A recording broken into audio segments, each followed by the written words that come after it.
Evening all, how you doing? I hope you're having a good Friday over in Airstrip 1. Obviously that's the UK, we are marginally more free across the pond. And this is evidenced by the story I'm going to talk about today, which is something I didn't even know about. Gagging orders. I've heard of them being used against the media, whereby some wealthy, degenerate football player ruthlessly imposes a gagging order on the media so they can't talk about the depraved nocturnal activities of the scum that kick footballs around. But I've never heard of it being used against journalists and random people going to visit other people in state facilities. Because this post was on X today from Tony Romo, or at least an admin who runs his account, saying urgent Tommy update. He's just confirmed to us that any citizen journalist who goes to visit him in prison from now on will be made to sign a gag order. The gag order will legally prevent the visitors from reporting on whatever subject matter is discussed with him during visitation. This can and almost certainly will apply to anyone with any access to social media. Make of that what you will. Well, I'll tell you what I make of that. The Stormtrooper is ruthlessly stomping on the windpipe of normal people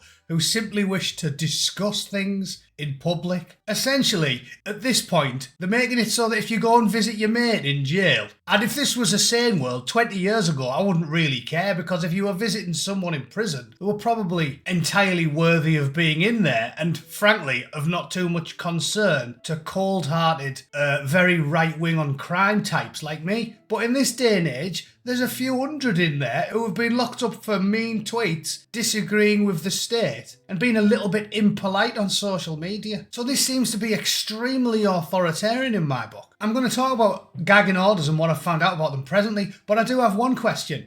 What's to stop a family friend, like, say, the angry Bootneck, from visiting Uncle Tony in prison and then talking about it at great length on his YouTube channel and sharing it on all of his social media, alongside, I don't know, something like a digitally generated picture of the Prime Minister with a bell end hanging off his head? I mean, could someone do something like that?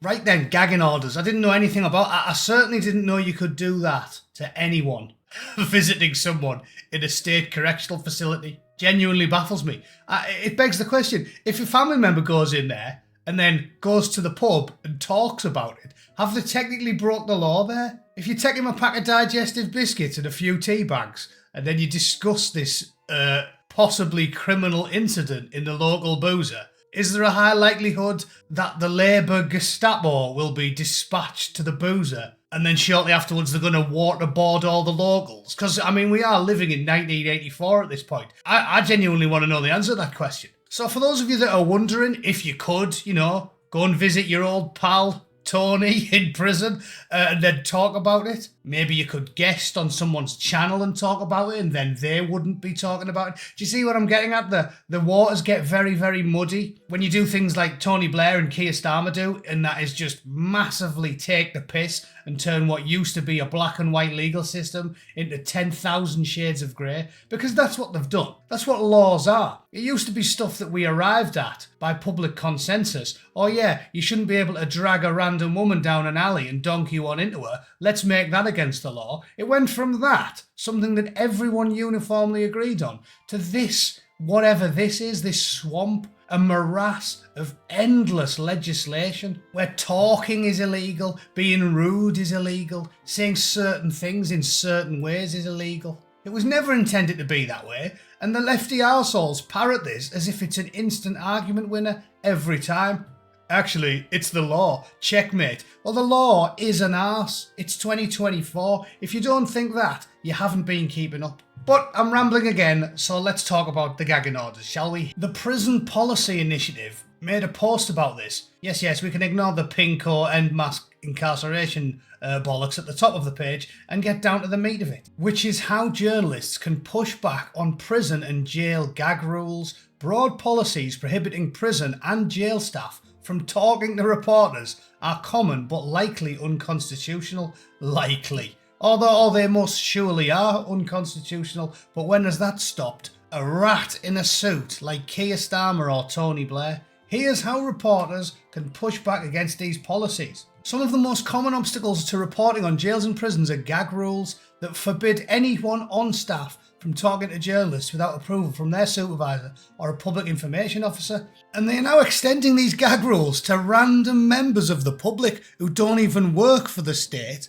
threatening you with legal recourse rather than simply losing your job. However, journalists have successfully challenged gag rules to provide more transparency on what is happening within carceral facilities and make more thorough reporting possible. And if you Google this type of stuff, it's surprisingly light on details as well. You can get an AI overview from Google which tells you that a gagging order or anonymity order is a court-issued restriction on speech that can be used in the UK to protect the privacy of prisoners, witnesses, victims, or national security. Gag orders can also be used to prevent prison and jail employees from speaking to the media.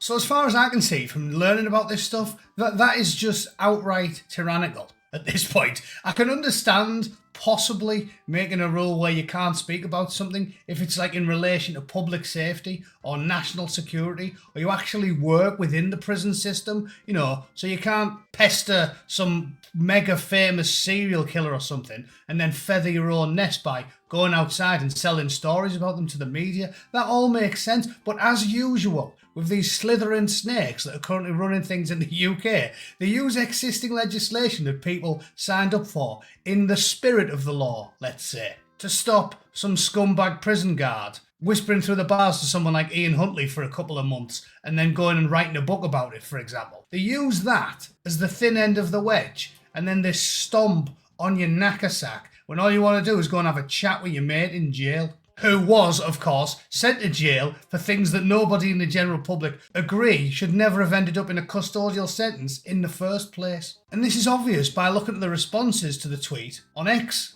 I can't call them X's, it just doesn't make sense, does it? This is absolute tyranny. Forcing gag orders on visitors to silence them is a blatant attack on free speech and a desperate move to suppress the truth. Yeah, 100%. Politicrit, how is this remotely legal? I'd expect the only grounds this could be used is an issue of national security, in which case presumably prisoners would be denied visitation rights anyway. What grounds and where can they enforce a gagging order? If someone comes to the UK, visits Tommy and leaves, how will they enforce a gagging order in the USA or Israel? Yeah, I'd love to know. And as usual, the UK media, the BBC's not going to report anything that's useful to normal people, is it? It's ran by a nest of sex pests, deviant pedos, and backwoods purple-haired bulldogs. They've got no interest in helping you, Joe Public, have they? I mean, you'd think they would because you pay for it, but they don't. So I want to know, if anyone has any additional information on this, if anyone can come up with a cunning plan where we could pop by, take our old pal, cousin Tommy, a Pepperami and a bottle of Lucozade, and then have a little chit chat with him, I'd love to know, because I'm intending to come home in the first couple of months of next year, possibly organise a public meet of some kind,